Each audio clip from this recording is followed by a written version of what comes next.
right, the meeting will come to order. This is a committee of the whole meeting of the Riverside School District 96 Board of Education. It is Wednesday, December 6th. Welcome, everyone. Margie, would you please call the roll? Mr. Barsati? Here. Mr. Hunt?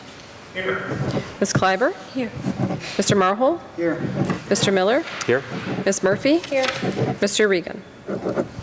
Thanks, Margie. First item on the agenda is we have a welcome by the Ames principal, Mr. Gearman. Thank you, Dr. Miller. Welcome, District 96 Board of Education Superintendent Ryan Toy to Ames School. It's a pleasure having you here this evening. I want to first thank Mrs. Schuler for helping with this wonderful setup here. We were going back and forth for the last week or two trying to figure out how we would make this work. Originally we wanted the library, but it turns out this is going to be a great space. I want to take just a moment to update you on all the work we had done over the summer to make Ames what I would call a successful three-section school right now. Our multi-purpose room, I encourage you to take a look at it. It's now our new art classroom and it's our music room. So each art and music has their own classroom where they shared before. Our former art classroom is now a morning kindergarten classroom, and next to that you'll see a new quest space for our advanced learners that we captured. We put a doorway in the hallway. And a great space holding up to about 12 to 15 students. We also captured some additional small office space. You're sitting now in the Ames lunchroom. You never know it by looking at the floor, and that deserves a definite Ames shout out to our maintenance and custodial staff here in District 96. They can get the lunch tables set up, broken down, so that with the least amount of interruption to the instructional day, so I can get PE classes in here about 30 minutes after lunch. And a special shout out to the Ames staff and the whole administrative team and the Board of Education for always, looking at what's best for the students in District 96 and Ames School. And all these decisions we made on these learning spaces, the one thing we kept as a foundation on those decisions, what's best for the students here at Ames. And we're doing a great job. We're off to a good start. Thank you. All right, thanks, Mr. Gearman. It's very impressive how you and your staff and you have optimized space here. I mean, I took a quick tour before the meeting, and it looks very good. So next item on the agenda is public comment. Do we have any public comment? If there's no public comment, then does anyone have any proposed changes to the agenda? If not, then we move right into the committee meetings. First up is the policy committee. Dan? Sure. The policy committee had a meeting on Monday with Martha for roughly an hour or so. We discussed some of the policies we've had before. One policy we've discussed recently, the 7190, the student behavior policy.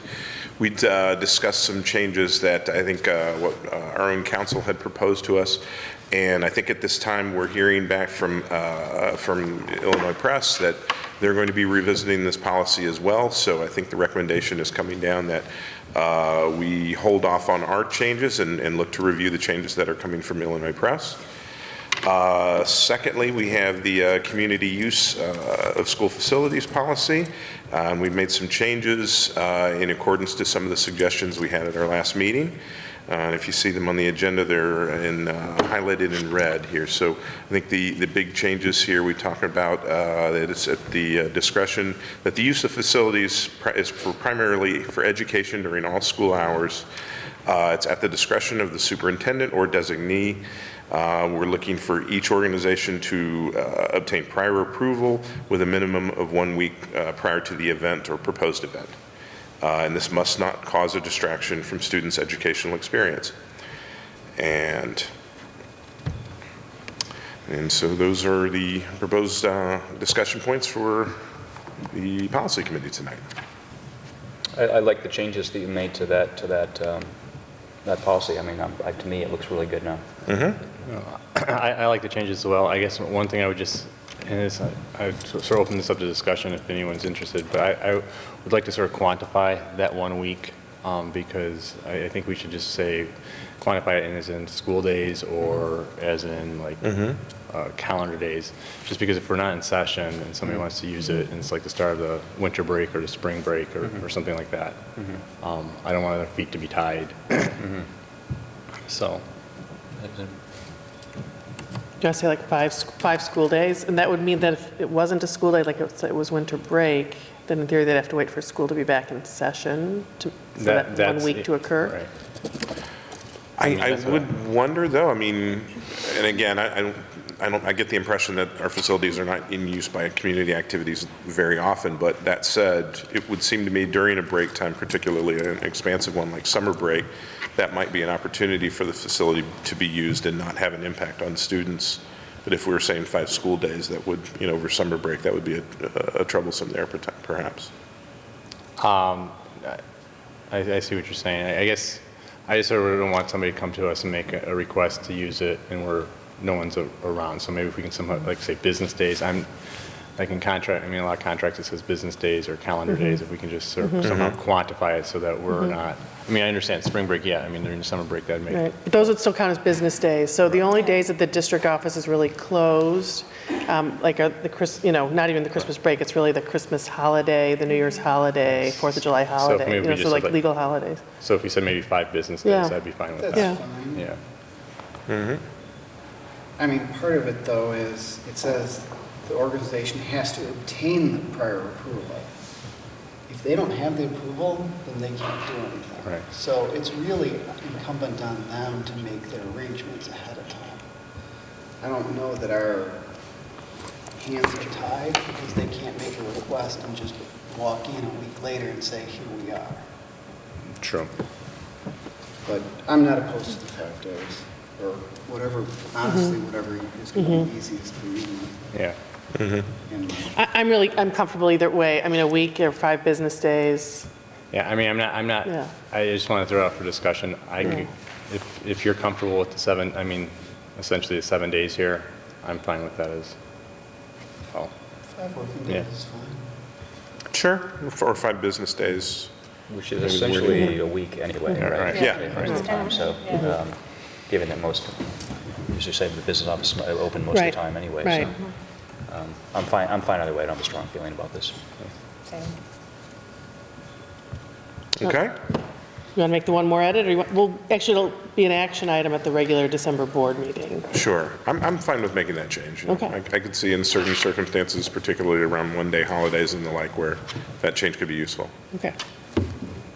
We'll make that change.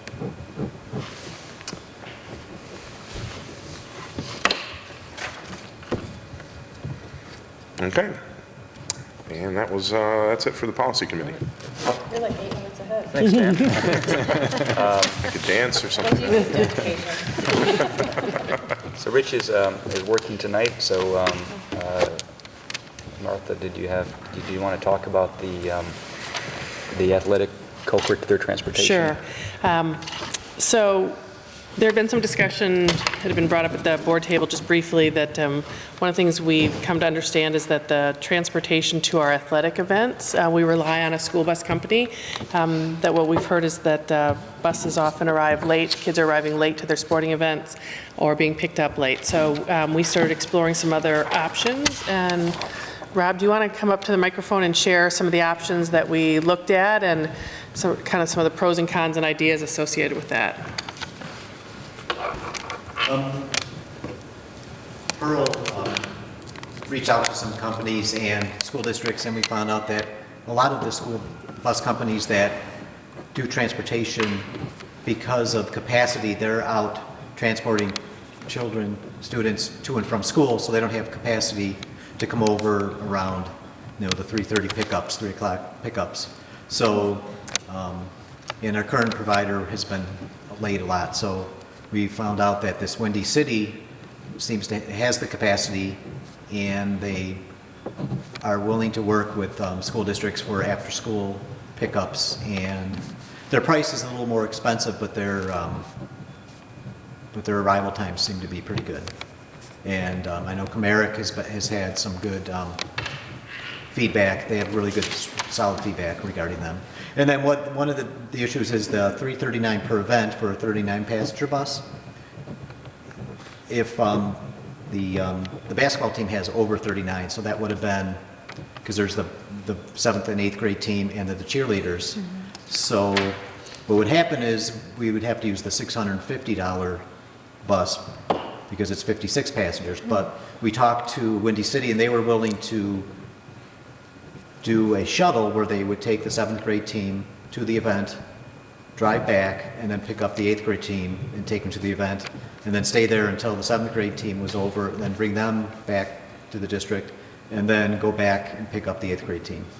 So that should work within the time frame, and that way we could do it for the 339, which is still more than the current vendor, but you have the, I think you'll feel confident and comfortable knowing that the children will be picked up, or students and team will be picked up and delivered to the event on time. So that's kind of the history of that. So it's really a discussion item because it does end up being more costly. You know, there are other ways to potentially offset that. So the other thing is we really don't charge athletic fees to any, I think. There's a small activity fee, but it's very minimal. So just to quantify this a little bit, it looks like the current bus fee is $225 per event. For a run, yeah. Yes. And with the new, with this other company, it would be $339. Right. Okay. Okay. So not just quite a about 50%, but yeah, almost 50, 45% or whatever. More. I have one question. I mean, regarding this, do they provide any guarantees? I mean, I know it's just that I've looked at the schedule, like how late the current company is. Will this company be on time? And I guess, do we have any, will there be anything in the contract that states that if they're late or if they miss pickup drop-offs? Now, granted, this is Chicago, there's a lot of traffic, but I mean, they need to account for that and to make sure that at least they pick up at the right time. Their record seems to indicate that they are always on time. But I guess, will they put that in their We can contract? definitely look into that also. That is the 339 is for a 3-hour window.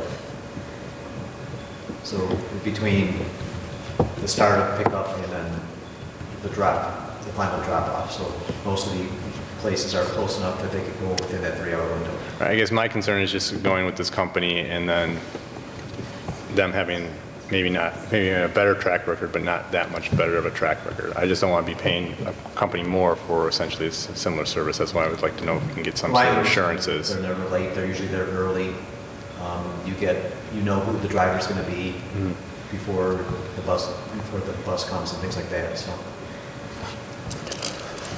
I think I remember this mentioned last time around that the buses for Windy City are a little bit nicer than the current buses from Lakeview, I believe is the current provider. Yes. They're, you can see them around every once in a while. They're nicer buses, yes. It's more of a coach-style bus, right, than a school bus. All right. They are nicer buses. And along the lines that Dave was mentioning, though, I recall that I think it was this summer when it was the band with the current provider. I don't think the current provider showed at all, and the band had to cancel their performance at the Pep Parade. I would be interested if there was any kind of guarantee like that for a no-show or something along those lines. I can find out about that. It's worth looking into. Yes. Martha, were you going to say that there may be some ways to offset these costs? Because I just wanted to add that to the obviously discussion. It's really important that we have the buses actually show up on time and show up, you know, to your point. But it is a substantial increase in, you know, just percent terms. Do we know how much, or is there, I'm sure we could quantify it over the course of the year. I think this sheet that's on the table, Mr. Holmes actually put that together. Am I correct in thinking it's the last two columns are your best estimates for the 11,000 versus 15,400? And then the memo, it shows how many times in recent times that the buses with the current vendor were late.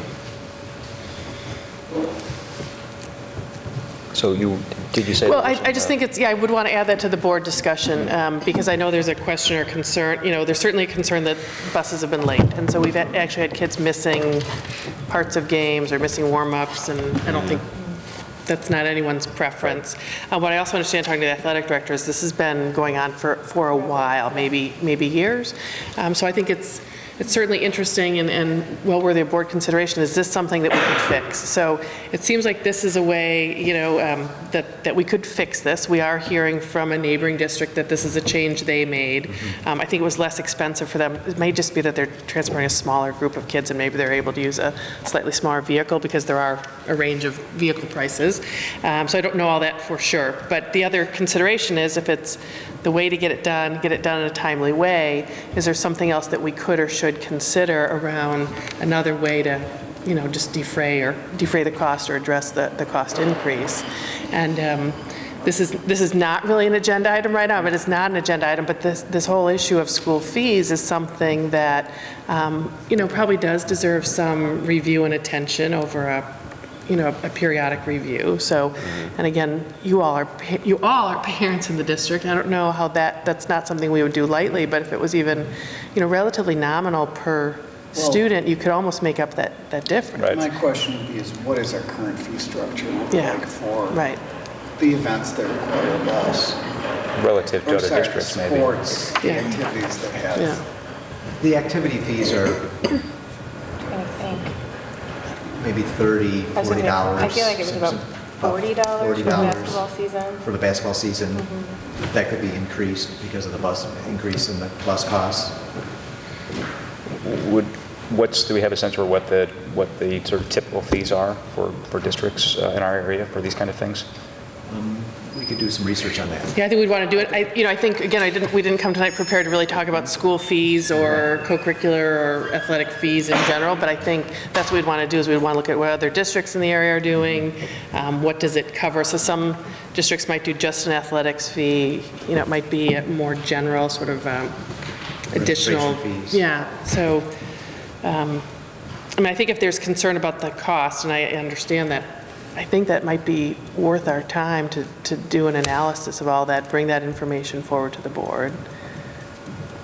I like the idea of doing, this seems like a good solution compared to what right now is a kind of a poor bus service, which you mentioned has been poor for a long time. I think it's bad for the kids, it's bad for the families, it's bad, et cetera. And I like this solution, but if we could do something to get the cost differential, minimized, I think that would obviously be good as well. Yeah, I would hesitate to raise fees too much though, because You want participation. Yeah. participation and, they are very short seasons with, dated uniforms. There's I don't know, at a certain point, I'm not sure it's worth the price. Okay. Even, I know it's for the bus service as well, but I think if you hit a certain level, I think it's actually going to affect people's ability to take part. But yeah, it'd be great to see what other school districts are doing and I have a question about the bus service. When we have soccer games, do we have soccer games in just going to ask at that. the park, right? Down Harrington. Harrington? Yeah. And from what I gather, the kids take a bus to Harrington Park. Is that true? Is that Yeah. correct? Is that, we've got kids walking to school every day from distances that are farther than that. So I'm just wondering what the rationale is. It's not that far a walk. It's like 15 minutes. So do we need to take a bus to the park? That could be looked into. I don't know. Maybe there's a lot of equipment or something like that they got to carry, but it seems like it doesn't seem like that. Yeah, 'cause- Yeah, it's a question I want to bring back to our athletic Right. director. Athletic director, Yeah. right. yeah. I'm still figuring out where Harrington Park is, so. Just walk straight east. Yeah. But, no, we could look into, just, are there events that students can walk to? And it might be just a timeliness factor. What about our fees? What are other districts Right. doing in terms of fees? This looks like, certainly a good potential solution. Right. If we're going to think about looking at fees, and I think assessing what other districts are doing is part of this, also look at, say, how much they are, obviously, what benefits do the students get from said fee, are uniforms worth replacing, and then also when was the last time the fees were raised? If we're sitting on something that's been X dollars for the last 10 years, then there's a very reasonable case to move with the times. But I still would like to, if this is something we're seriously going to look at, and we're going to look at Windy City, I do think we need to look at sort of contractually put in penalties if they miss, if they're late for like so many games, or if their pickups late. I just don't want to I be in wonder if this. they already have that in there, since I don't know this if is they do or like. if they don't. I mean, I haven't. Yeah. Given the current performance, I doubt there's any kind of penalty Right. clause. Well, no, but this is a private bus company as opposed to, well, I mean, I guess they're the same, it's kind of, I mean, Windy City Limousine, it's like, The other company's private also, so. yeah, that's what I just, after I said it, I was like, no, that's probably not true, yeah. But it's essentially a case-by-case, contract. It's not any Yeah. kind of long-term arrangement, correct? Right. Yeah. Right, it becomes a purchase agreement, right, each time Each time essentially. PO is sent out, so. Yeah. I think that's the downside we have here, is that we are not a school district that has busing, and so other school districts have their regular bus service, and so they feel a bit obligated, they already have a fleet of buses working within a district, and we are kind of asking for one bus here and one bus, we're just a different entity in terms of our needs.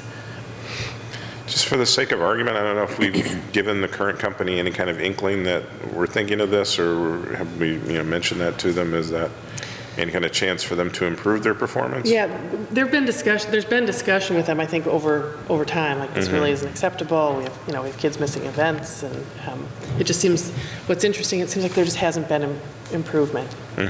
Is that because they've got a fixed number of buses and that they are sort of using them up until whenever, and then they send them when they're done? Basically, is that the idea? They're taking kids home, kind of? I believe that would be the That's okay. case. They're a local, they're a pretty widely used local, in the area provider. School bus service, I think they've done well, and, other areas, just maybe they've kind of overcommitted. That's what we're guessing.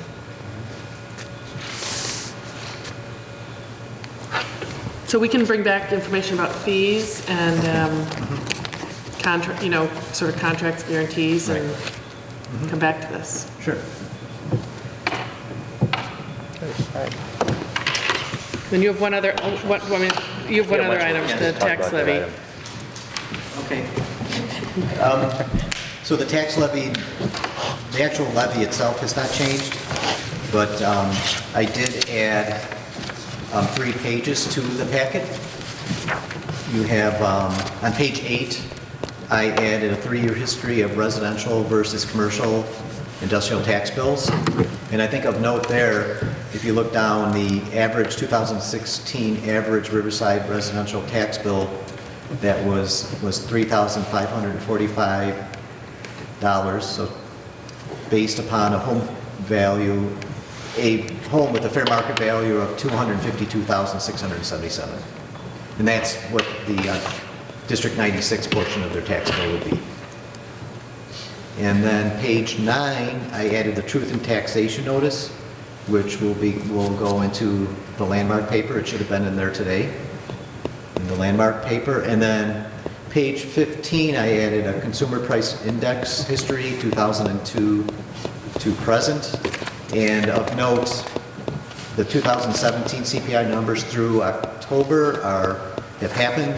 And then if you assume that November and December are going to remain close to the October number, it looks like the CPI could be, this is all guesstimate, and I don't have a crystal ball, but if that were to happen, it would be about 2.2%, which would bode well for the district, because the CPI for this levy is 2.1, so 2.2 would be nice to have, as opposed to the 0.8 and 0.7% that the district has had in other school districts. So, and then just to summarize the assumptions is 15% increase in the AV with 1.5 million in new property for a 3% increase in the proposed 2017 levy over the 2016 extension. In other words, a 3% increase in 2017 request over the 2016 actual tax bills. So another thing to remember is a levy is the request by the district, and the extension is actually what the county does. So a 3% request over what was actually done last year. And most people, if their tax bills or if their neighbors, if their increase is what the average is, then generally speaking, their tax bill should only go up 2.1%, which is the CPI. Are there any questions? On page 8, at the very bottom, you have a line that says average total residential tax bill. I'm not following the difference between that and then just the regular residential. The residential would be their total bill, Oh, as thank you. opposed to the D96 portion. Thank you. So on page 7,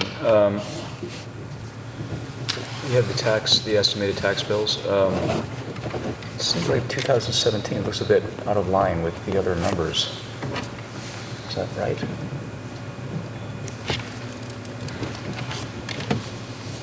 Is this after the reassessment? But that shouldn't affect the taxes, right? This reassessment shouldn't affect the taxes. What are we going to get hit for this year?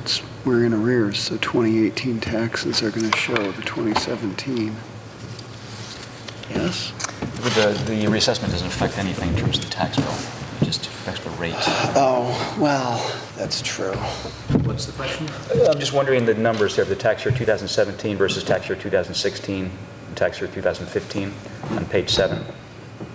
No, it has to be that, Jeff, because the fair market value, sorry, to everyone, if you look at 2014, 2015, 2016, the fair market value for those 3 years is 250,000 plus or minus, plus, and then 2017, the fair market value jumps up to 294. But the rate should But drop, the- the rate should drop you're by correct about exactly the rate. corresponding amount, will come out in the wash, right? Yes. Come out exactly in the wash, but it doesn't look like it comes out in the wash. I wonder if that tax rate is right. Right. You know what I'm saying, that line there? Yeah, it was based on the tax rate that I came up with, so it's possible that it's incorrect, but the total cost should the district be the, You only expect a few percent because the Right, total was only right. 1%. This number is probably not right, okay. yeah, this was based on the fair market value going up 15%.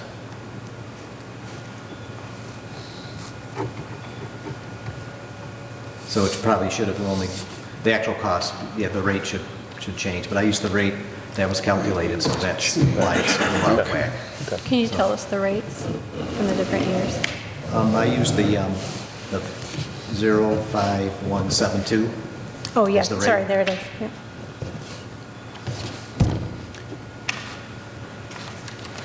So I can look at the. Yeah, it's probably for going to the be next- 4.5% is probably right instead, okay. Any other questions about the levy? Or? No. Okay. So and that'll be addressed at the regular board meeting, special meeting really, Right. 21st. I guess my only question, thank you, next question, do we really expect things to jump that high though in terms of the fair market value? The Riverside assessor said that she was expecting about a 15% increase in the AV. And that would be based on, that was overall. Because I guess the trend prior to that is down, you're saying. Okay. Right, because this is the triennial assessment. so Right. It's a big jump when all the county, most of Cook County has really gone up.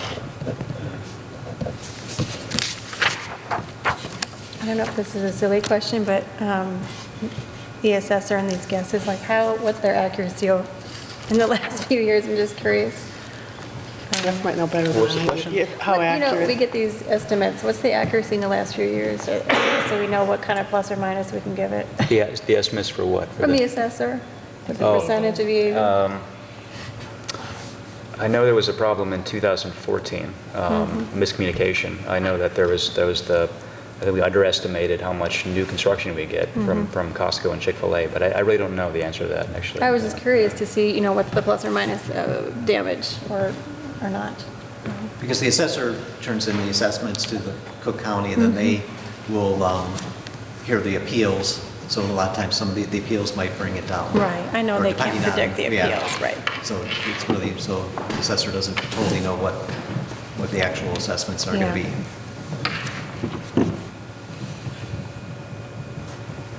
It'd be nice to know a plus or minus however percent error.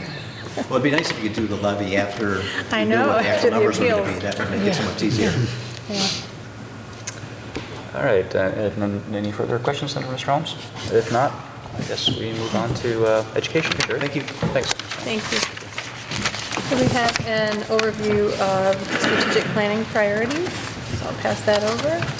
Sure, and I will take There's that presentation on the screen. Yeah, thank you. So this is not an exhaustive overview of the strategic plan. That wasn't our intention tonight. It was really to kind of give everybody some context as we move into having a conversation about foreign language, or the term we put on is world languages. And actually, the superintendent's intern, Dr. Erin Roach, is going to talk about that in just a few minutes. But we thought, Meryl and I thought we would spend a few minutes, again, just pointing out for the board, and I think you're well aware, and for the community, the many things that are being addressed currently, and it's all important. You know, I think that's what that we all feel. I think both as a district leadership team and also as you know, I think not speaking for all of you as the board, but it's a time where we're trying to sort of establish our sense of priorities and capacity and how much, you know, can we take on. So with that, we're just gonna give you kind of a snippet of all the work that's been going on really over the past year, 2 years, relative to the strategic plan, and give a chance certainly to have some discussion. But again, thinking of this more as context for the next part of the conversation. So I just highlighted for you in the first slide a little bit about what we've already accomplished over the last couple of years. And most of these goals that were addressed through 2015 to currently had to do with alignment across all content areas, not just the ELA and the mathematics, but there were several new standards initiatives that were implemented at the state level. And so in addition to ELA and mathematics, we were aligning science and continue to do so at K through 5, but social sciences at 6 through 8 were also already aligned, as well as health and PE K-8. And we also did some work on the MTSS system. My first year in the district was 2015-16, to get that more in alignment with best practices around how we were supporting students within that system. And then we also had some work to do in just getting our EL bilingual program into full compliance with the standards that were expected in that area. So all of that work took place over the last couple of years.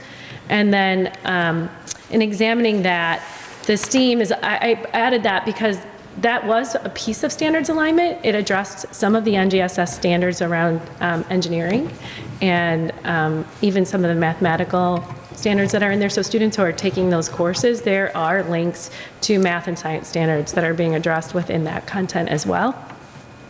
But that was also an innovative program that we were looking to enhance the encore opportunities for our middle school students. So that was another thing that we did tackle in the midst of alignment.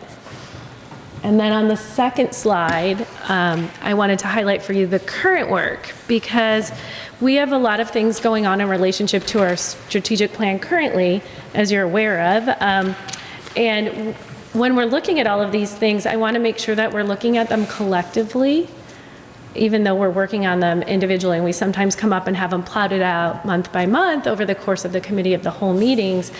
But all of these things, advanced learning program, which is under review, the foreign language, which you're going to hear about this evening, our facility strategic goal plans around facilities, and we still have the outdoor play as a consideration under our full strategic plan, as well as the full day kindergarten consideration is listed in that 5-year strategic plan as something that we're just examining in the context of everything that we're doing.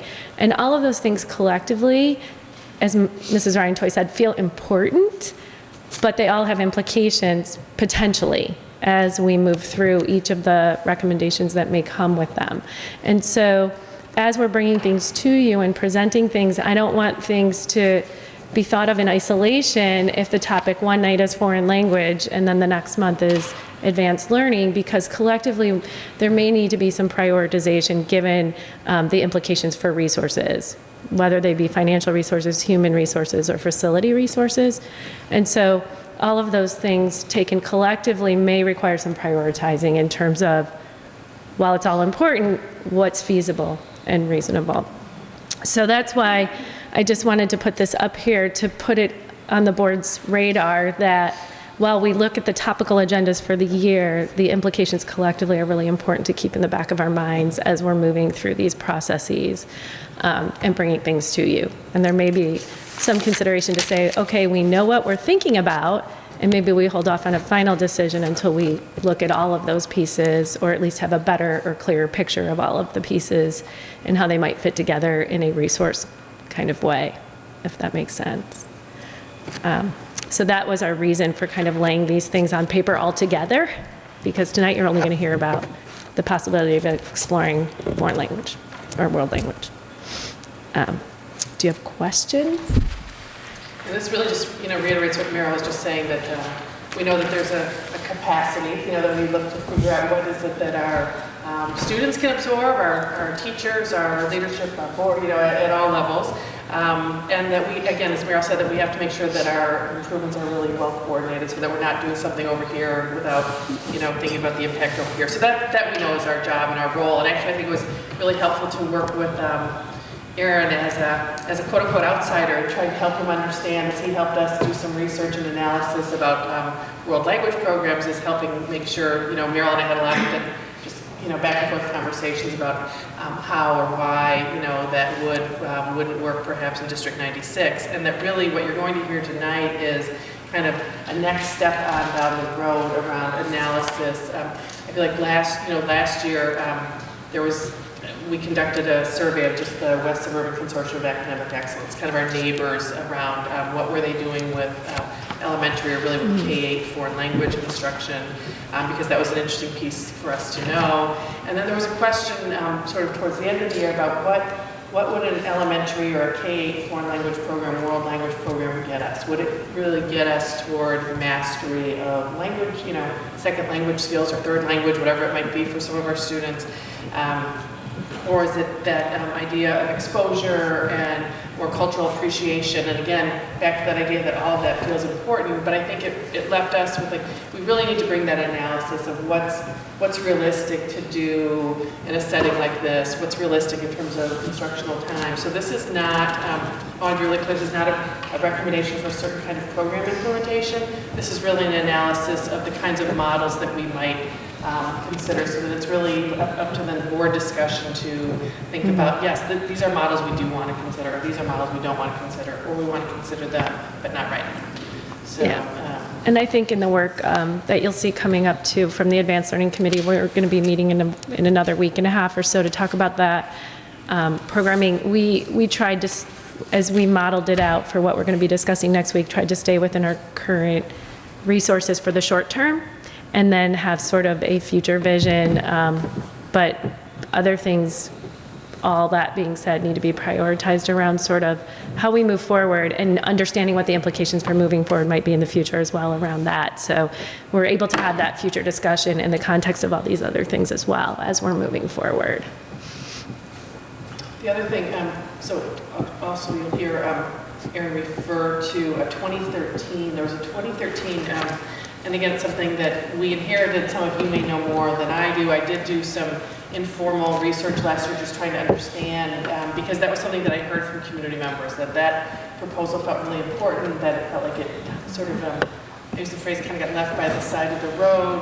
It really wasn't, I shouldn't say I wasn't here. I don't know if it wasn't fully considered, but it didn't gain any momentum. I think that's what I can say for sure. But there's some information that comes from that 2013 proposal that will get referred to here, and that was, Marilyn, I think that was a year-long process. That was a very robust, it was a very robust, thoughtful committee. Teachers, administrators, community members, really looking at a model and going pretty far. I've included the information here in the board packet around very thoughtful analysis. So again, there's an intention here to sort of honor the work of the past and that committee work, pick up some pieces of that from what we understand about it, look at sort of a fresh analysis, and then make some decisions about where we want to go. So with that, I'm going to turn it over to Dr. Aaron Roche, who's just finished his superintendent's practicum Well, it's really officially tonight, but it had his last course last night, so. That's right. Anyway, and I think I've informally introduced him before, but Dr. Roche is a full-time principal in the Chicago Public Schools, so I know he has a really busy day job and often a night job with that too. And so making time to really learn about another district and work with us here at District 96 has really been a pleasure. So thanks for bringing this, and thanks for being part of this project and this consideration. Yeah, good evening.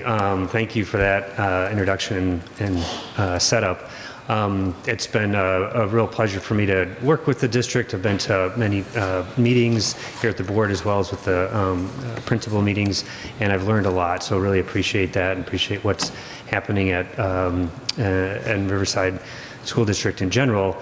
And I'm really happy tonight to talk about world language and make a small contribution to this year's district goals and make a tiny contribution to the district's long-term strategic plan. So we're really happy to be here. I'm a bilingual certified teacher. I speak Spanish fluently. So this is the lens that I look through, is that I really appreciate world languages. So as you heard, the world language is nested within this year's district goals. It's nested within the long-term strategic plan.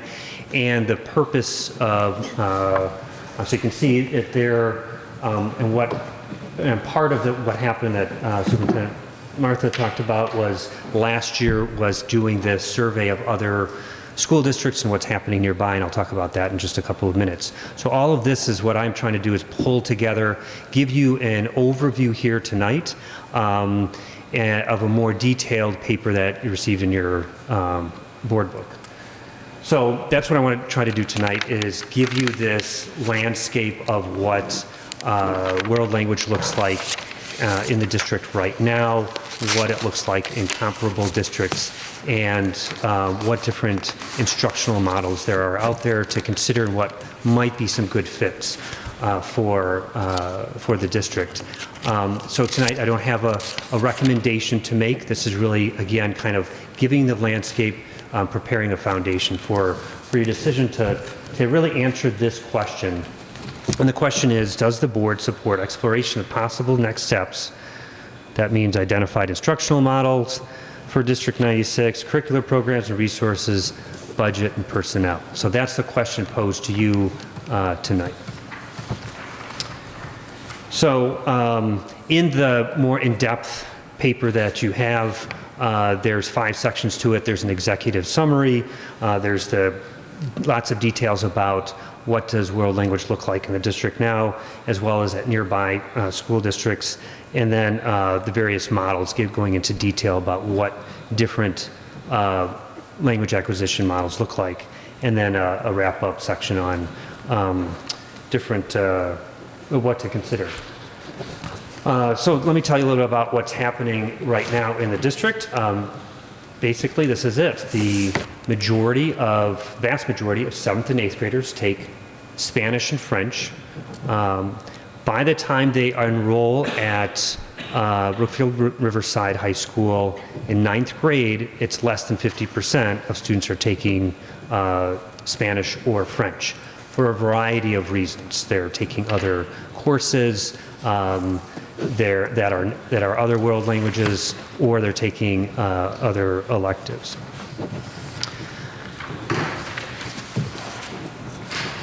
So nearby in 9 different school districts that the Superintendent Martha and Assistant Superintendent Merrill last year surveyed, got some good data here, and I compiled it again in the detailed report. This is what we learned from that survey. Essentially, there's a lot of different ways that districts are teaching kids world language. So some of the districts, they start at 6th grade. Sometimes some of the districts, they start at kindergarten. The amount of time varies throughout the week, the amount of time of instruction, and there's different world languages. The one thing that's consistent across the districts is that the purpose is really exposure, so appreciation of language and other cultures. The goal is not mastery. So let me talk a little bit about different world language models to consider. What we have here in Riverside District 96 is a FLES program, F-L-E-S, and that stands for Foreign Language in Elementary Schools. That means that there's less than 120 minutes of instruction a week. It means that the goal is appreciation of the language. It is not a mastery purpose. Another very similar program is called FLEX, so that's Foreign Language Extension. So that means more than 120 minutes of instruction per week. Again, also a goal of appreciation, though it could be extended to be mastery depending on the resources you put into it. And one thing to note is that FLES or FLEX both require staff that have certification in whatever the world language is.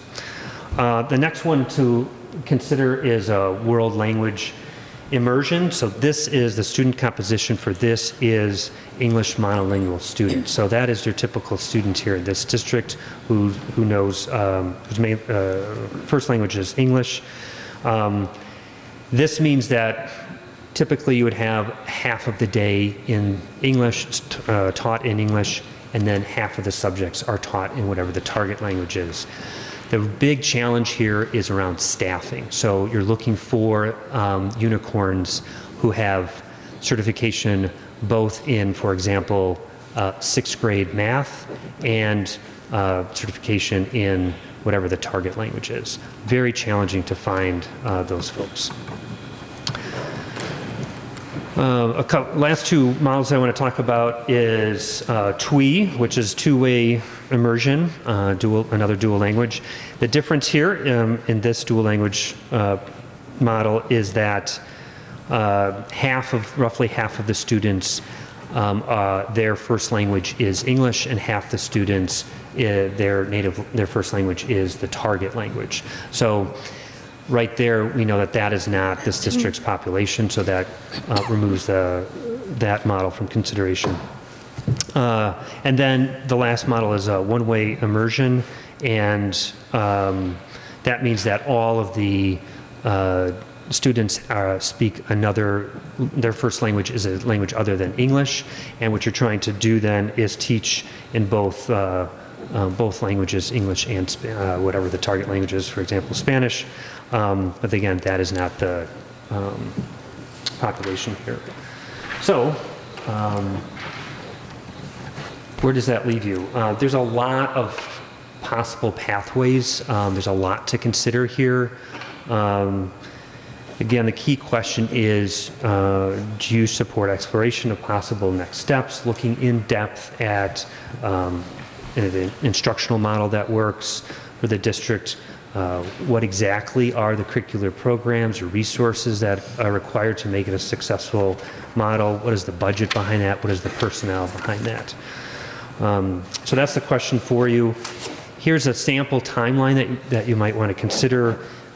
If you decided that this is something that you wanted to move forward on, then over the next couple of school years, 2018 to 2020, district leadership and staff would research and prepare a model to present to you for approval, and then in roughly 2020, the implementation would begin if the model is approved. So that, again, my goal here tonight was to give you this is the foundation. This is a compilation of all the information about world language to better position you to make a next steps decision. So thanks. Any questions for either Dr. Roche or Michael? Or could be Meryl too, anybody? Sure. Any questions? A couple questions. One is, we looked at, I think, the survey of 10 districts around us. Have you done a wider, survey of other districts in Illinois or other states that, I guess my question is the 9 districts you looked at, is that a representative sample, or does that cover the spectrum, or are there other possibilities that, you haven't mentioned in your analysis? So I'd say two things. One is that they are just the districts that are nearby and similar to D96. There are definitely lots of different options out there. I think the first thing to start with would be what kind of model. So I would look at that first and see which one is going to, which one would work for this school district, and then from there begin to map out what are the commitments to make that model successful. Because if you look at other districts, then I think you'll come back to the same thing of like, oh, that's this model, and that won't work for the district. That's that model, that will work for the district. So that's why I would go first through this, the first step would be find a model that makes sense. And then maybe go and find the highly successful districts that are using that model. Those districts might be models for the instructional. Because we know that like children that, districts that have more than 50% of a different native language really are set up to do then a different level of programming that he mentions here, but that's not District 96. When you say the districts are similar, can you remind us how they're similar to us, the ones that you surveyed, the 9? I can jump. So it's the West Suburban Consortium for Academic Excellence. So it's a set of school districts. It's in its region. It's West Cook County. This is a group that's been together for a lot of years. I mean, maybe 20 plus. With this idea that they felt there were similarly performing school districts in this area. The sort of current work is around, one, I think they're a nice resource to each other, but also looking to address programs that perhaps they're relatively smaller districts, West Cook County, suburban, be able to provide some level of programming that perhaps they couldn't take on as a single district. So, for example, this weekend was the SAT sort of out-of-level testing that Hauser hosted, Maryland. Big thanks to Meryl and Katie Kayest on that. They do a big art fair at the Cheney Mansion in Oak Park every spring. The Brookfield Science Fair is really hosted through that consortium. So it's again, they're aligned right now more over a sort of events and programs and activities that enhance student learning. And again, I find them to be a valued group of colleagues because they have similar, some are slightly smaller, some are slightly bigger, but they are kind of in the same arena and have some certainly comparable achievement levels too in terms of looking at what students need. Dr. Burnett was responsible for putting that group I think he together. was, yeah. With actually, I think the superintendent from River Forest at the time. The two of them aligned and felt that there was a sort of an energy, a synergy, and an interest in bringing some like-minded districts together. And I think what's important, something Dr. Roche mentioned that I just want to echo, is the model has to come first, and then there's a lot of different ways you could tackle the curricular implementation, but no matter what those are, it still would require a certified foreign language teacher to facilitate whatever that curricular model may look like. So, Dr. Miller, to answer your questions about variability, the variability might be in the amount of certified staff that are sponsoring the program. Like, to speak for Oak Park, my child gets the model that's called FLES. So she goes out 2 times a week for Spanish instruction with a Spanish teacher, but at one point they tried to infuse a software-based program, so they were using Rosetta Stone, and they cut back on the amount of staff they were using to instruct. But that wasn't successful, so they got rid of Rosetta Stone, and now it's back to face-to-face twice a week. So there's curricular models within the structural model that I think can be explored, and to Dr. Roche's point, find the ones that are doing that well and getting the results that they're aiming for, whether it's cultural exposure or whether it's language proficiency. And as he mentioned, in the limited less than 120 minute a week models, you're not going to be going after proficiency, certainly at the elementary level. The other thing I just did want to mention too is there was a contact that Mrs. Ryan Toy also had that kind of took a look at our models as well, that has sort of that foreign language background, model background lens. And I know we focused more on sort of the elementary opportunity within the model. We currently do have our foreign language at the middle school in the Encore model, which is daily foreign language, and we do not have daily foreign language in 6th grade currently. So that's something else that I just wanted to also mention, because that could be something separate for consideration apart from an elementary model, as well as exploring taking the middle school down to 6th grade as well.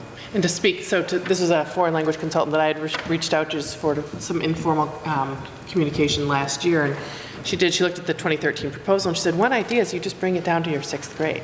You know, you start there, you create sort of a more robust middle school model, and then, you know, if you want to then go down to grade 5, and so it's really, do you want to build from the bottom up or go from the top down? And I think in the same way you pointed out, there's a lot of different ways to do this, and there's not any requirement here, right? This becomes one of those learning enhancements for our students. This becomes something that I've heard since I've been here that there's an interest, right? It's in the strategic plan. It's identified as something that you know, certainly feels worthy of consideration, and so that's why we're here tonight. My second question, I guess, is along those lines, is that it seems like other than in a few sort of unusual circumstances where you have you know, as you said, a lot of the students are already fluent in some other language. When you could sort of then do a dual language. Dual language. But aside from those unusual circumstances, it seems like none of the programs that you mentioned in the elementary schools are aiming for mastery. The only one would be the one-way immersion, which Dr. Roche spoke to, which you need the dual certification. Right, so exactly. you would need a first grade teacher with a foreign language certification, Right. which is really, I was just at the Bilingual Directors Conference yesterday, and the ability to staff right now is a huge issue in Illinois. We are the fifth largest bilingual population in the country as a state, and the districts aren't even able to staff their bilingual programs, which they're required to staff, much less create a one-way immersion program. So the staffing issues around creating a one-way immersion, we could attempt it. No, I'm saying, I take your point. But that's the only. But even aside from immersion, like what struck me is that it seems like there's no district that is trying to aim for fluency in the elementary schools, which is, I get the impression that's very different in other parts of the world. Like in Europe, I think they start teaching languages very young. And it's a serious program. It's not like, 30 minutes a week. It's actually, they expect the kids to master English or some other language. And so, I'm just wondering, why is it that we are unable to do something like that in the U.S.? I mean, why is it that, we can't? My guess would be similar to what I just said. I don't know that we have enough trained staff? Enough trained people out there in more than one language where we could effectively implement that in our schools to deliver it the way that other countries may have staff that are multilingual, bilingual. Right. I think it's kind of an American cultural issue around trained. The other thing, and again, I have not done that, I really can't answer the question, but we have many, many mandates in our school system. That's a good point. And so we have a lot of requirements around instructional time. I think those are valuable, so I'm not pointing those out as a disagreement. It's, one of the things that I do stop and wonder about is instructional time. And so even this 2013 proposal predated a lot of the Common Core work, for example. And so not that there isn't time, but again, the conversations we've had, again, it all feels important. How do we create the time? If it's a priority, I think there's a way to find it and create it. And there's different ways. So that even then takes you to that idea of, do you start at the middle school and work your way down? Because maybe there's a way to carve out time there that feels different than carving it out at the elementary level. So again, this is very initial kind of discussion, exploration, getting a sense of where you all, as a board, in terms of future direction and where do we want to go? Because this requires more study. This is likely a committee that we would want to really, I'm looking, Tina, teachers in the audience. No, you don't have to be on the committee. And if we, just saying, she's on my reporting progress committee right now.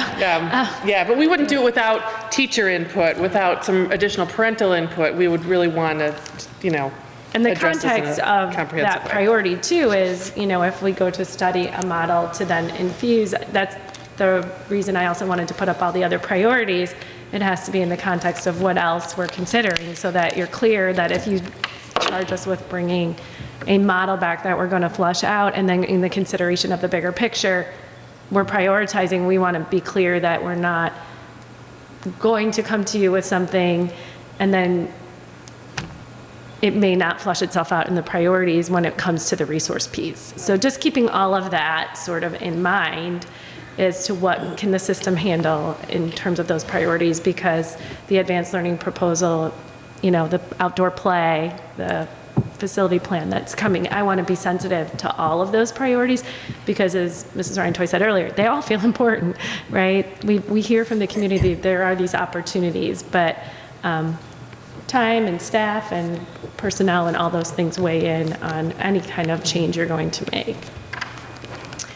Our current 7th and 8th grade program, is it a FLEX or a flex model? It would be a flex because it's more than 120 minutes a week, so you're getting a little more language proficiency there. Right. They go 40 minutes, 5 days a week, so it's 200 minutes. So it's flex. So I'm confused because in the, I think the terms are wrong. I think I saw I think, yeah, I was confused too. so in the presentation, it says FLEX is the one that meets more because it's including developing listening, speaking, reading, writing, and then the FLEX is Yeah, just exposure. Something's backwards. Wow.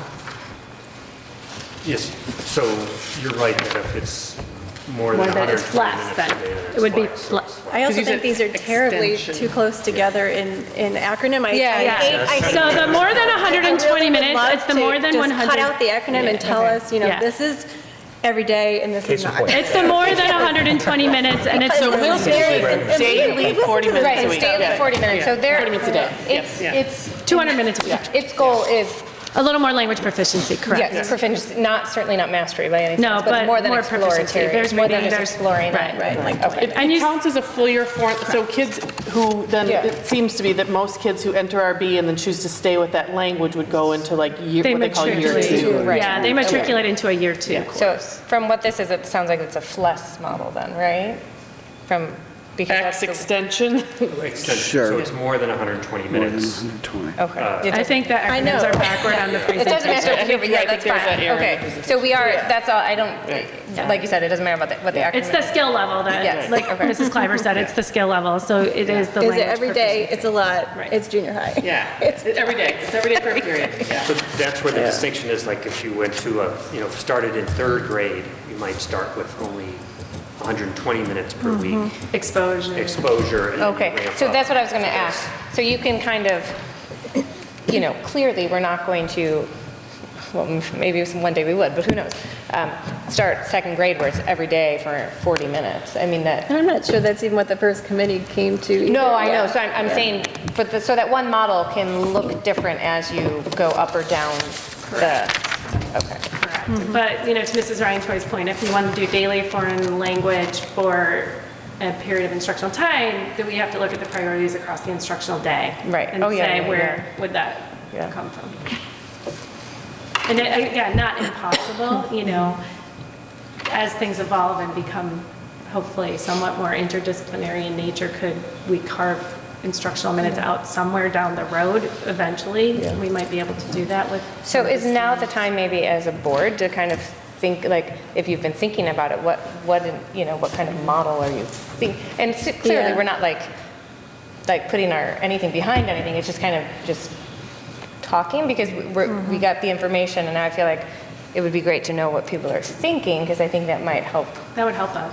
Oh, I think my initial reaction is more towards, we have a program that clearly works at Hauser. Right. I mean, we have kids who are getting into, testing into French 2 or Spanish 2, which puts them on an AP track, which higher performance, I suppose, but seeing where world language would fit in 6th grade. That seems like, I hate to use the term, but low-hanging fruit. Rather than trying to implement this across the multiple elementary schools, you've already got something in place that you can work from. I also like the idea of extending the program to 6th grade. One reservation that I have is I know that with the current Hauser schedule, I've been told that if kids take music and a foreign language, they're done. They can't take art, they can't take STEAM. They miss out on the They can do anything else. That's right. And so if we extend to 6th grade, that's sort of, that means that they'll never be able to take those things, which maybe that means we've got to rejigger the Hauser schedule in other ways. But I do think that that'd be it's true for just, other things. there is some Well, question to your there. point, and to what Marilyn, Martha brought up is we need to think about this very globally. Right. And even if we bring world language into 6th grade, we are seriously adjusting just that middle school curriculum. There could also be the option of entering in 6th or entering in 7th. April and Mrs. May, the principal there, and I talked a little bit about that. It would mean, you know, a little bit of a different exposure. Right now they do. Is that a curve for them to? Yeah, so right perform? now they do a one-year program in 2 years.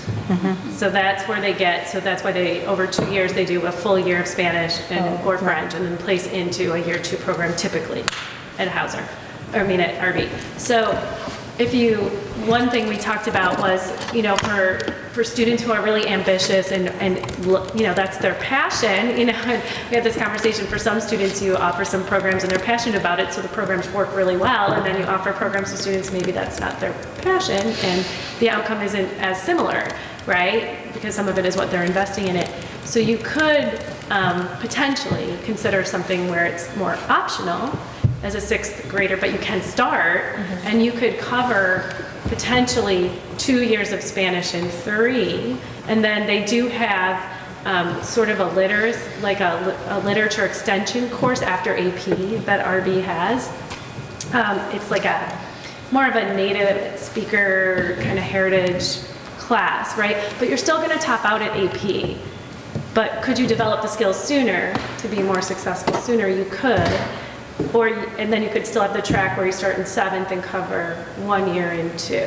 So, but to your point, Mr. Marhul, the AP is going to be where you're topping out for college credit. Right. And that extension would be more experiential. That's essentially the pinnacle of high school language achievement. See, and while I completely agree with you, like that seems like a very logical, I am more of the one that I would feel that I would love to have some exploratory in elementary school. I feel... I agree with Linda, only because that's when their brain really likes to learn language, and it seems like a shame to miss out on that. And I know it's difficult to implement. But I don't know if it would be I'd be curious to see if we could look at it at least. From a cultural lens, Mrs. Kleiber, or from a proficiency? I mean, from their brains work better at acquiring language at a younger age. Yeah, for Exposure. Yeah, I'm not saying they have to be immersed. Yeah, I just want to make sure, because we talked about all the models. No, and I think immersion would be very difficult, and I'm not sure appropriate necessarily.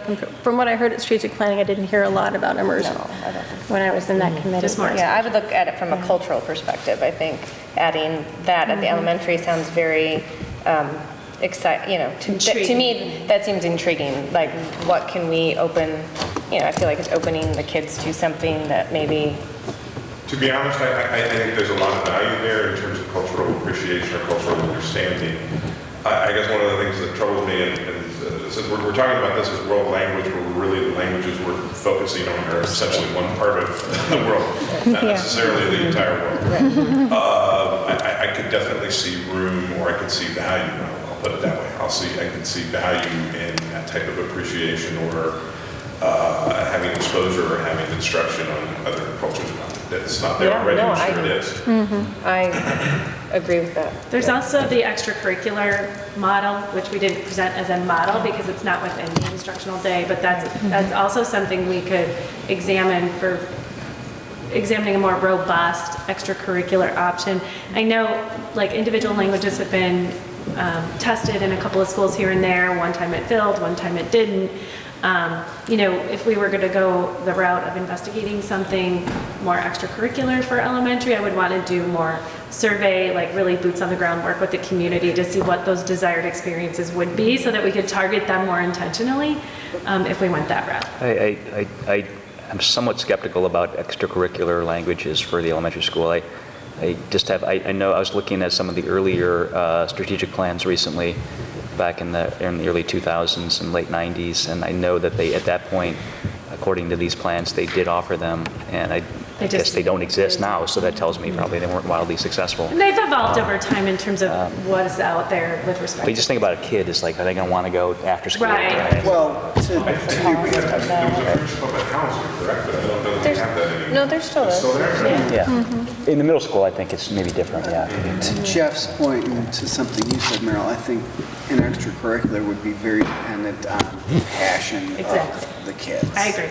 And that's, I guess, sort of my take on it. I like the idea of foreign language, but I don't think it's necessarily for everyone. I think a lot of kids struggle with that.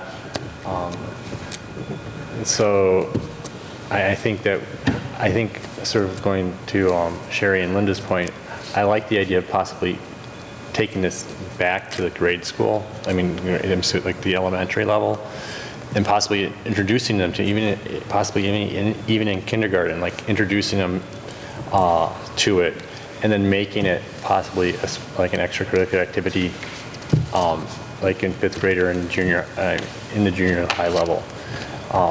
But just give them that exposure early on, because their brains are, I think, more apt to. I mean, everyone that I know who speaks actually 2 languages, with the exception of my brother, who speaks like a lot of languages, but they all learned it. I mean, they spoke it at home. Yeah, And my so- husband learned it in the restaurant industry. Right. Well, but I would say the alternate side of that is that they learned it at home. They had the immersion at home. They didn't necessarily learn it at school. I know about the experience of other members on the board. I definitely had my share of languages growing up, but I think I have a retention of Yo tengo en lápiz, mi lápiz es azul. I've been repeating that for like the last 20 years. That's about all I've got. Yeah, so I want to just get a clarification. If we look at elementary, we're looking at exposure in less than 120 minutes per week. Yeah, I think that's way less than that. And more like we would treat Right. PE or art or music or something of that nature. Or maybe they have some exposure, I have no idea, and maybe it becomes stranded for those families that request it and want to do a certain path throughout the rest of elementary. Maybe not ever, I don't know how you would do it, but let those that are really excited about it. Right, and that's why I'm thinking if you do it at the elementary level, and if there is a passion for it, then they'll stick in the extracurricular activities in junior high. Then they'll access the extracurricular pieces. Now, I did notice, I think it was Oak Park and River Forest seem to have extracurricular activity. So Oak Park has a 2-day-a-week program at the elementary level, starting in kindergarten. The school where my child attends, they actually also have a Spanish immersion program where they have a elementary teacher certified in Spanish and in the elementary grade level. They only have one section and you have to lottery in. Right. And once you're in it for 6 years, so it's only 20 students per grade level. They get to access it in a building of 700. I would tell you that, I want to tell you that the parents of the kids who come out of that have not, again, unless it's in their family or in their home, as you said, Mr. Barsetti or Mr. Hunt, their transition to the middle school Spanish program, they haven't had that as much, profound success as a student who's had it twice a week is experiencing in the middle school in terms of their Spanish. So my daughter had it twice a week. The Spanish immersion students are in her Spanish class now, performing similarly within the content. So again, it's more of a cultural immersion. Their receptive language is definitely stronger, but I wouldn't say their expressive or reading or writing progressed in terms of the language proficiency, more of an understanding receptively. So to come back to something that Martha alluded to earlier, you mentioned there's already a bunch of time constraints. If we were to offer something like this in the elementary school, and we have a fixed amount of time, what would we lose? I mean, what would be? Yeah, so we've talked about this a little bit, initial conversations. We'd have to look at our minimum instructional minutes that we're mandated to. We sort of extend our math block right now a little bit over the 60 minutes that we declare. And we also have a little bit of wiggle room where there's some language arts things happening that are an extension of the mandated allocated reading minutes. So there's areas within there. We could also look at a trade-off of how the special schedule works now in terms of the amounts that each thing is allocated. So, we'd have to sit down and sort of figure out where it was going to get carved out. Between teacher-directed PE, which PE is no longer mandated 5 days a week, good, better, and different, but then We can again, put it right there. you're prioritizing over the wellness, right? Yeah. So you could grab 15 minutes from It the could be teacher- PE while you. Right, right. I was just thinking that, I'm like, what about bilingual PE teachers? No, this is good. There's research that proves that when you're moving. When you're moving, learning you retain it better. So they're That's gonna my do learning awesome. style, actually, so Yeah. I would have appreciated that. Yes. Because I'm very kinesthetic in my learning. But, Although, be careful, I thought learning styles were a little bit yeah. out of the fashion. Well, I know growing Your up, I had to preference, your use preference. rewriting of my notes physically to learn. Right. But there's that 15 minutes along with maybe 15 minutes off a math block, which is now 75 in most of our elementary settings. And then we could create a 30-minute block twice a week. You know, that's, when you're talking about minutes, unless you're lengthening the school day, it's gonna come from somewhere. Right, that's it, that makes Yeah. sense, like you're taking 15 minutes from the math block, I know we already have issues about, So that's, Unless but if you're talking about mandated minutes at the state level, because there are mandated minimums for Well, science. that's all right, teachers. so I'm saying, that's why I'm concerned Yeah. about, taking So, minutes from right. other areas where we need them, I think, right? So, So that's the challenge, is, Yeah. trying to prioritize what that would look like. I know their phase-in model in 2013 looked a little bit at that. It was not robust in terms of, more than 2 times a week, because that's kind of where those minutes would come from if I looked at the current schedule. And they had a phase-in on it too, that I just want to comment on for a second, where they were going to phase in, I think, 0.39 in year 1, and then slowly roll up to have the certified staff. And that was the amount of staff time. Right, the staff time that was going to be necessary. I'm not sure we could find somebody to work a 1/3 schedule and then roll it in. So while I understand the resource piece and also the roll-in by grade level, we hired a 0.5 at Hauser this year, and that was really challenging to find. So I don't know if we looked at a model like this that I would be comfortable recommending a phase-in of that nature, because I'm not sure it's feasible to pull it off with staff. Something, again, though, that I would see as an opportunity, I'm not sure what the needs in terms of certification might be, but rather than focusing, again, if we're saying world language rather than focusing on French or Spanish, if we were to devote time to this, I could see it as an opportunity for focusing on momentary focuses on several different languages, perhaps a little bit of French, a little bit of Spanish, but also something, perhaps a little bit of Chinese. Just something, again, given the idea of, if we're saying it's world language, make it a little bit more worldly. And I understand where you're coming from too, and there's a research report from on 21st century foreign language instruction from the American Academy of Sciences, and one of the things I think you would still need to successfully even create that exposure is someone who speaks the language. So in the classrooms, because you would run into things like mispronunciations and meanings being mixed up if you didn't have someone who you knew was certified in that area. So unless we were going to go completely software-based, which most of the research says you need someone certified in the language to facilitate the exposure, unless you want to just create a cultural awareness and that's what I wonder if hi, that's bye, kind of how cultural are you, appreciation thank course. you, that kind of an exposure, that would be something that, where, you have a set of simple phrases that you're going to be introducing in several languages. I mean, that's something I know kindergarten teachers even do sometimes when they're doing their themes, right? So. Donde está el baño? Right, exactly. You could do your exposure, exactly. I thought you only knew the one sentence. But I will tell you, after picking up a child in Ethiopia and picking up a child in China, and as a personal experience, trying to say, you're welcome in Amharic took me 2 weeks to master the correct pronunciation. So, and in Mandarin, if you say an accent wrong, you could really say something insulting if you don't get it quite right. So, there, just an accent on a word could change the meaning completely. So I learned those things the hard way. But that's just my own personal experience as well. Going back to that, in 6th grade or 7th grade, I don't remember, there's an encore like global cultures.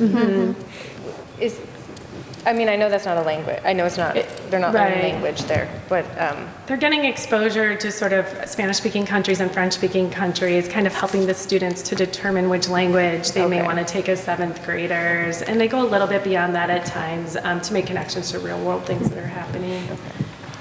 It's a readiness. yeah, so we do kind of have that.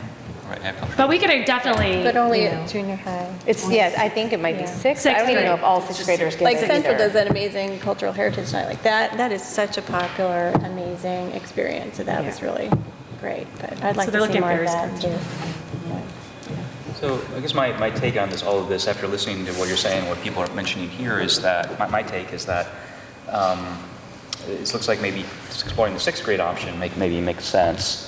I personally am not sort of super excited about the elementary program if It takes away. it just takes away. That's my main question. Is like, what are we? I guess I'd like to know, like, what are we cutting here? You know, are we cutting stuff that we really need? Then I'm like, you know, okay, that's, I mean, not so good. And if it's just like cultural exposure, then we could do. It seems like we could do that without the language piece, right? We could talk about. We could have a chapter, you know, where just, you know, a week on China and a week on Kenya or whatever, you know, and it's like that. You can do that without learning without language, right? I mean, this doesn't bring the language into it, but our new reading series, both at elementary and middle, both have more of a multicultural emphasis on the types of texts that are embedded and part. That is actually one of the criteria and sort of alignment was diversity within the text. So that's not language diversity, but we do have more cultural diversity within the resources that we have adopted within our English language arts program. And Ms. Doody could probably speak to that a little bit in terms of like seeing that diversity within the program. There's a little bit of everything. I'll be honest, Chef, I feel the same exact way. I know it's in our strategic plan, so I'm obviously think it's very important to talk about, but I don't really feel that it's something we pursue and that takes over math. Would it help you know? if I'm hearing that this elementary exposure would be the direction that the board seems most comfortable with at that less than 120, would it help if, before we even mapped out a model, if we just looked at where the time would come from? I think that would help a lot, And came back to you to actually, say yes. like, here's what we would have to Yeah, because I move think around that would be a very clear Right, we need to decision know to that. me. to create, you know. like, let's just say we were going to try to create something 2 times a week, like where Right. would that time I come absolutely from? think that's a good idea. Right. Where did they do it in the first presentation, like in 2013? Where were they going to put it? I know our time minute, I realize the Yeah. Common Core minutes are different. I'm just curious where they put it. Can someone remind? The chart is very confusing It's to me. unclear. I mean, Yeah. my best I couldn't ask you if you know what that chart meant. I see all their minutes, but it's very. Right. My It guess, strikes me that it's written from a teacher's what the teacher would do and Right. not what the children would receive. And I'm not exactly Yeah. sure where that would be. and my Yeah. best guess on it, Mrs. Cliver, as I was hypothesizing where it might have come from, was that somewhere in that teacher-directed PE time where some of that like flex time was and a little bit out of language arts perhaps, because our language arts blocks include reading and writing and they're 120 minutes. So you can meet the minimum in 115 and pull from there. But doing an analysis of elementary instructional time, and That's what I think we've we had need some to do. discussions, and we did Yeah. end up joking about the bilingual PE teacher, I will tell you, Yeah. so, you know. So we maybe kinda that's actually the talked about next, that. Right, yeah. maybe that's the next Right. step, though. is- That's crazy. I think that would be amazing. I think Well, there's so much and the fun. more bilingual people What- we what can Aaron bring call it, into unicorns? our, mix, Yeah, unicorns, right, exactly. But yeah, Well, no, I do speaking of think that would help us frame it. Well, I agree, and then also Yeah. for the Hauser too as well. I mean, how Yeah, would and we the fit it Hauser in sixth grade, Hauser? what that would. But yeah, How would this, that fit in? I was telling Martha and Merrill, like, you know, this was number 2 on strategic plan. It was a lot of people. Absolutely, So we yes. I do think, you know, whatever we do, we have to look at. We have to analyze it. Right. And I really like hearing from you guys. Right, no, I think it's important that we look at this, but Yeah, I'm not sure what we do, but we I have think to it's have important that we look to at it from what you said, is that, okay, we have all these things that we want. That's but what our I'm- bucket's only this big, we can't write everything in. So, That's why I put that first presentation. right, no, I think that's important, that we need to know if we're going to do this, what are we going to be giving up to do this? So Or where can we interdisciplinary? I'd be interested in that too. Where can we multitask? And I would say particularly if we're talking about adding another year of this in 6th grade, I think it's important what you mentioned, Jeff, in terms of yeah, it does kind of lock you in. As a Yeah, kid. right, I agree. That's a big problem, I think. In general. Yeah, my own situation at home, I have a daughter who loves French, who wore a T-shirt today with a mustache on it that said "C'est moi." But we chose not to take a second year of French at the Hauser level specifically because of that constraint you mentioned. It's a problem, yeah, it's a problem. If you're in band and you're in a language, Exactly. that's it. That's it. Right, it's a And problem. that's my daughter's, at Oak Park, they require the language, and she chose instrumental music, which much like us, it's in the schedule there, so those were her two, and she was done. And she's an Right. artist, and every day I hear it. But those are the constraints and priorities that parents and students, right? I had to sit down with her and we had to prioritize. Is it going to be your violin or is it going to be art class? Because Spanish is not you can't opt out. So. Right. It sounds like looking at elementary instructional time. Right. Sort of, some discussion about the Hauser schedule. Exactly, and what those options could be. Yep. I think that will help just frame it from an initial standpoint, rather than even weighing out, like, is it once a week, or where's it gonna come from first? To say, do you wanna prioritize that way? And then after that, I think, Mr. Barsati, I still wanna keep all those things in your mindset and on your radar as you're saying, okay, go explore once a week or twice a week, just because as you look at things down the road, where those limited funds and resources are going to go, something we need to consider. I guess I just want to ask the board one more thing about these kind of unicorn teachers and those multi-certifications. I know we talked about this even a year or two ago, about like how do we find the perfect STEAM teacher who has art and engineering and he's the perfect science teacher.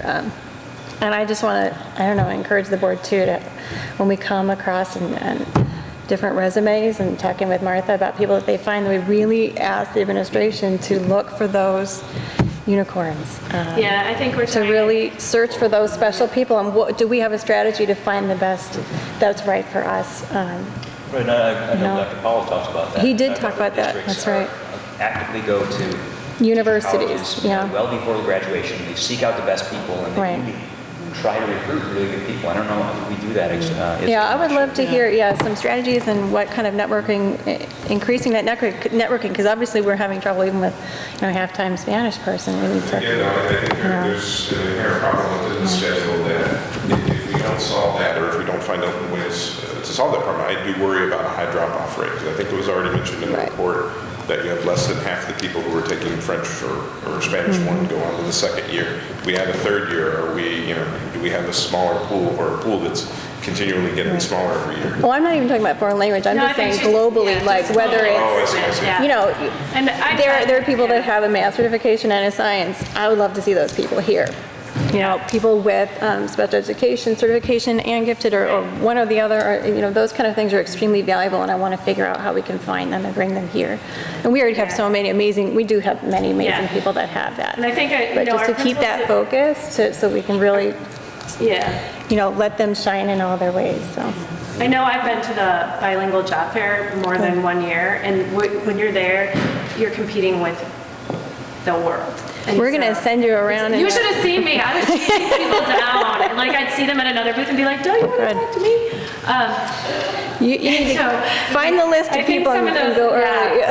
Some of those partnerships, like ISU has a really strong EL bilingual department, and Dr. Powell actually supervises student teachers there. Right. So he's fed me some candidates, but they're like, oh, I don't want to drive here, I don't want to commute, I don't, so we're trying, we're actively continuing to solicit, and I don't think we're done. I think more we could do. Even when we had our helper superintendents, when we were first learning what we were doing here, they, everybody suggested, you have to network very actively, and not just one university, but you have to go wide. And that was when we were new board members and we had that discussion. Yeah. And I do think there's always opportunities. Yeah, I'd love to see you guys doing more of that, and thank you for going to that bilingual conference. So.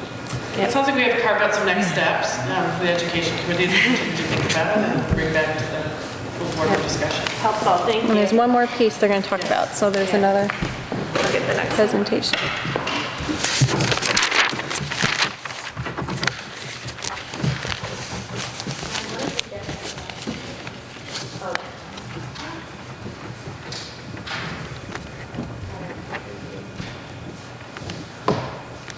Okay, so I went back and revisited to create a more robust presentation for you on the reporting student progress for the grading, standards-based grading. So I'm going to talk to you a little bit more about framing that for us and to reconsider in terms of a goal moving forward.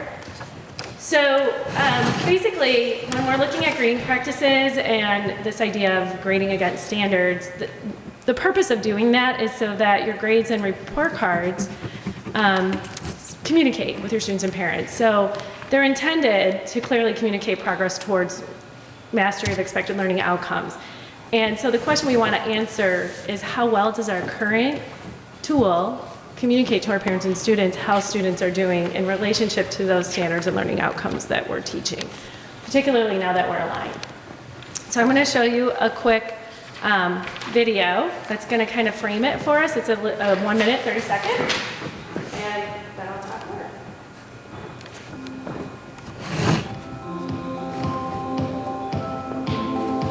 Traditionally, school has been about striving for the A+. If we were able to guess what the teacher expected from us, follow all the directions, earned extra credit by bringing in cans for the food drive, memorize the information needed for a test, did our homework each night and played the game well, we reached our goal. The question we should ask, what does that A+ represent? Does it mean we understood the content taught in class? Was it because we were well behaved and prepared each day? What should an A+ be communicating to our students and parents? It's time to examine a shift in how we report student progress in school today. So, what does that shift look like? It's a shift from a more traditional grading system that includes only academic, attendance, participation, effort, and behavior, and shifting to standards-based grading that includes mastery of concepts. What do students know? Demonstrates understanding. What are students able to do? While still reporting on academic, attendance, participation, effort, and behavior.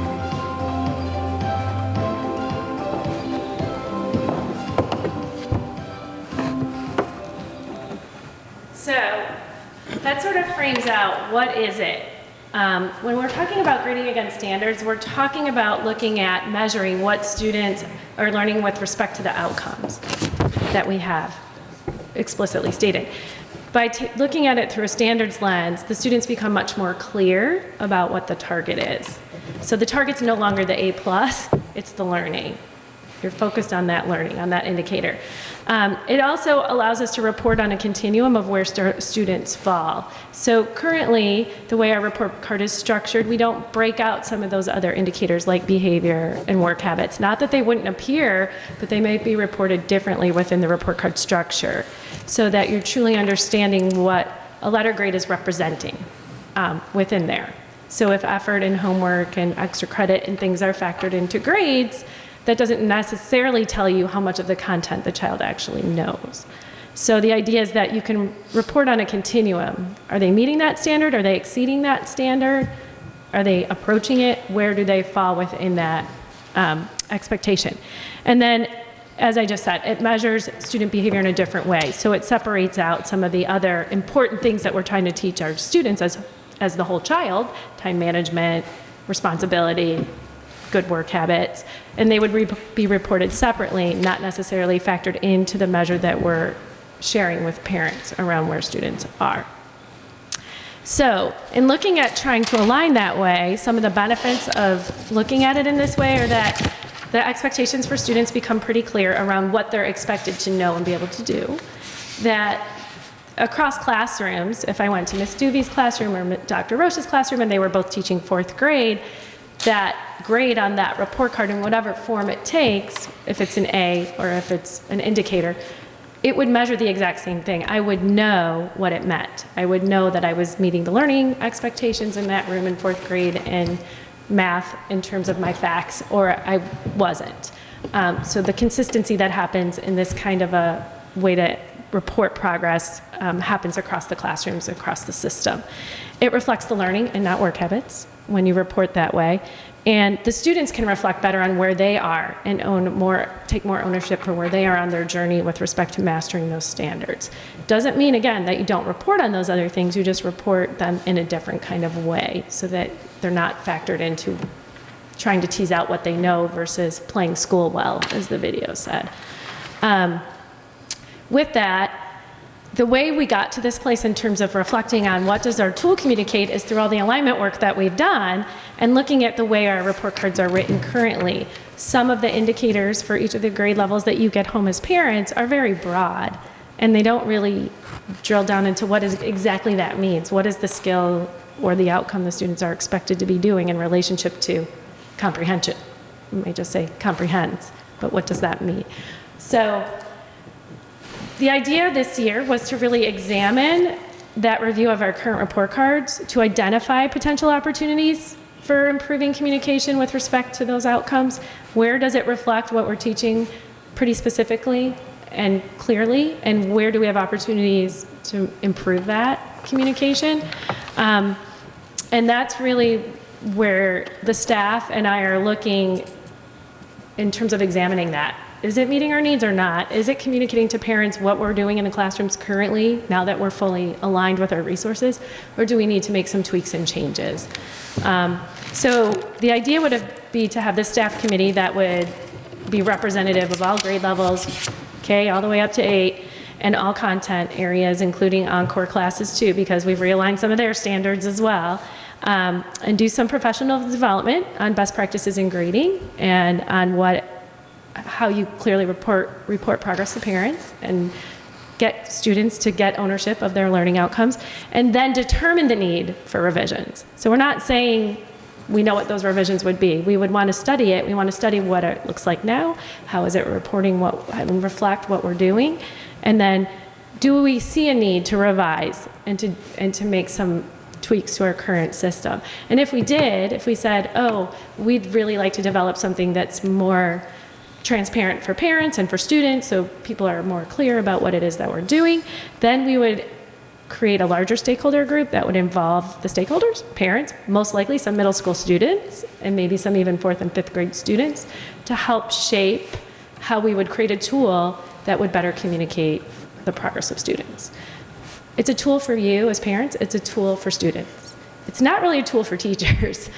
We record it, but our tools happen every day in our classroom as we're watching kids learn and grow.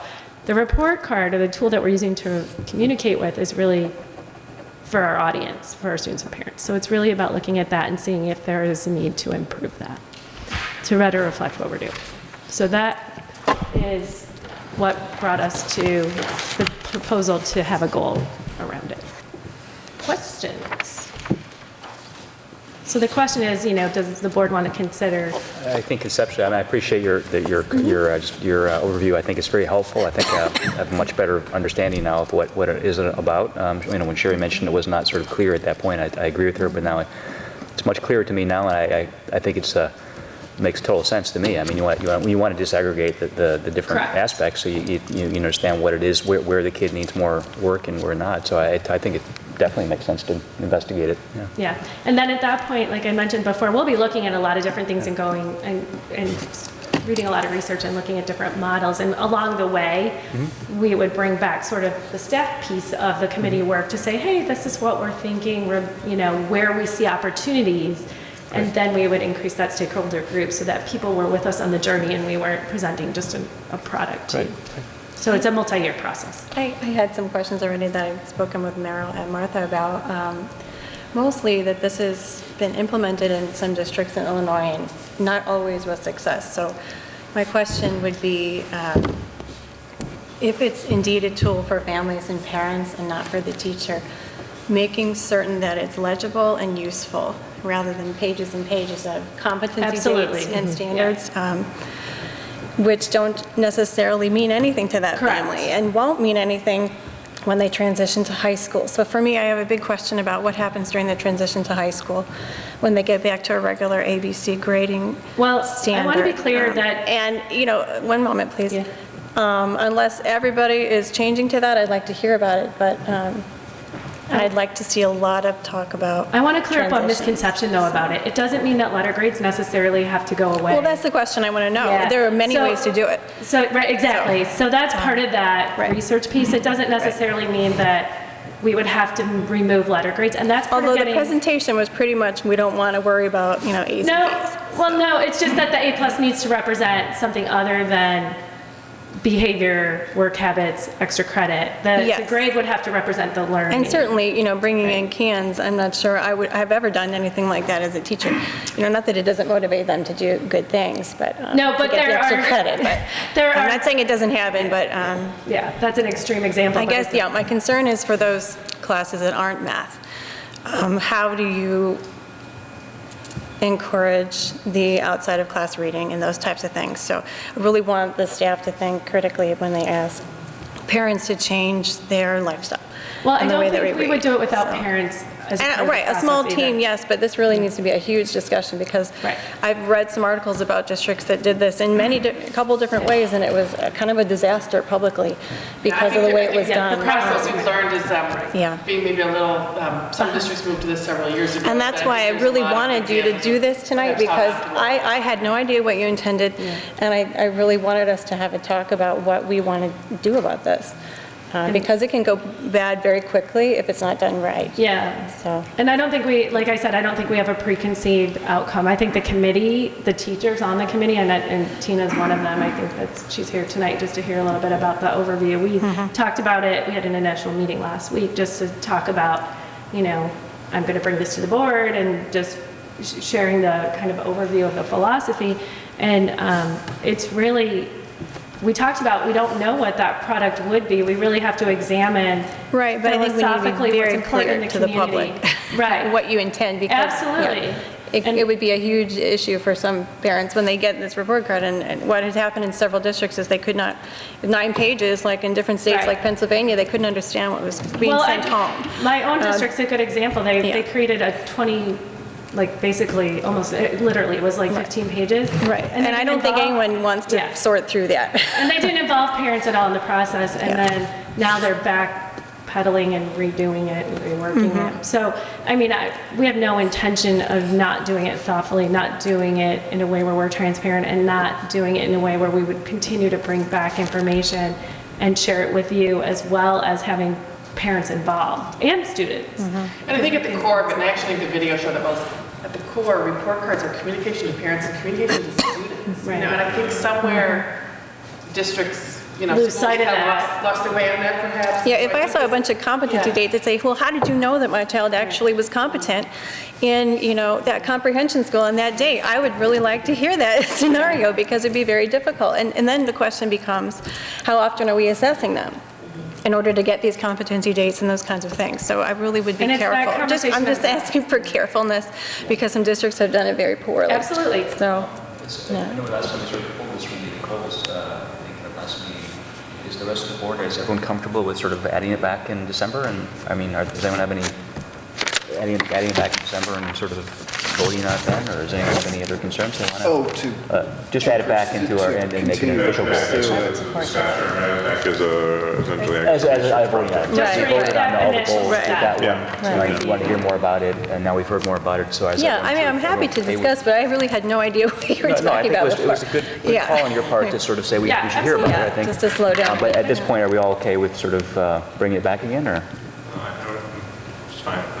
Yeah. What would happen is the committee would report back out sort of on their assessment of where we are and where we think we would want to go next year if we were to pursue something. So before we would even engage in that work, the committee would do an end of the year presentation to say, this is what we've learned, this is how we think we would want to proceed for 18-19 if we wanted to take it further. And that seems to be the way to go. It kind of echoing a few other comments. We're looking for clarity rather than change for the sake of change. Correct. Right. So that would be my emphasis is if we're going to make a change, it should be making things better and not just Muddy. flavor of the month. Right. And that's Right, I mean, when Sherry mentioned some educational of these trends things are that got sometimes very needed and sometimes very not helpful, depending on what they are. So I'm just asking, for us to be patient and really take our time and, Yeah. I think that goal is stated that way. I mean, simply looking at and identifying whether or not even revisions need to occur, say, we're not coming to you with a draft of something brand new in May. So there's a reword of the goal, so we'll actually put that back into the board agenda and bring it as an action item in Good, perfect. That's late fine. December. Great. Okay, thank you. And if there's questions that come up between. No, the only one final comment about, thinking globally about whether it's advanced learning or foreign language or standards, with the timelines that are given, how do we all feel about the timelines? Like in the foreign language, it was like from 2020 to 22. That seems really far to me. I don't know if we need 2 years of discovery, but I'm not the one doing it, so I wanted to get everyone's opinion on the timelines. Well, I mean, I agree that it seems long, but I've not. I know, you have to study But I it, haven't implemented something like this before, so Right. I don't know if with this, that's normal to take that long to do, to sort of go from like start to finish.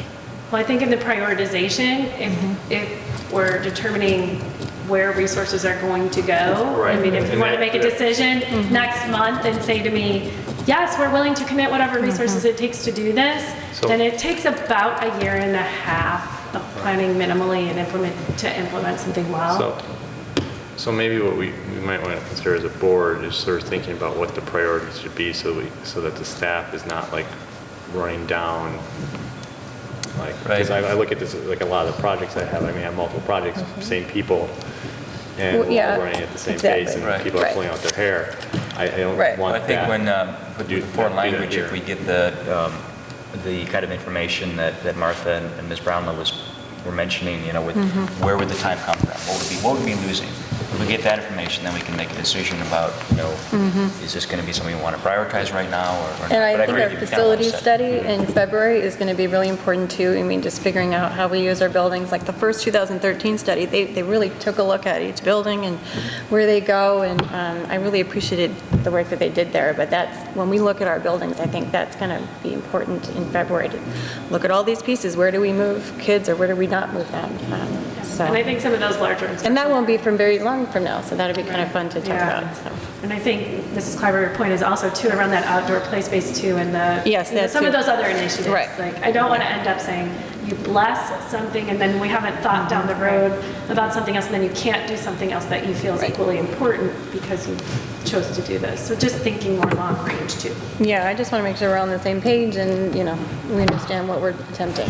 Right. No, I mean, I think to Jeff's point, if we need the information, I think we definitely do need to prioritize, because if we don't, if we say, oh yeah, let's do all this, we're setting ourselves up for it. Right. Well, and then there's kindergarten talks too, so.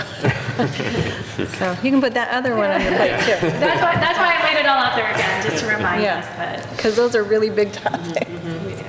That's all we have, I believe, All right, unless great. Martha has Okay, anything else. thank you. Good. Well, thanks, Ms. Brownlow. Is there any other board comments? If not, then future meeting dates are December 20th, 2017 at 7 p.m. That's the regular business meeting. January 3rd, committee of the whole meeting is canceled, and then the next regular business meeting after that is January 17th at 7 p.m. at Hauser. If there's no further comments, meeting is adjourned.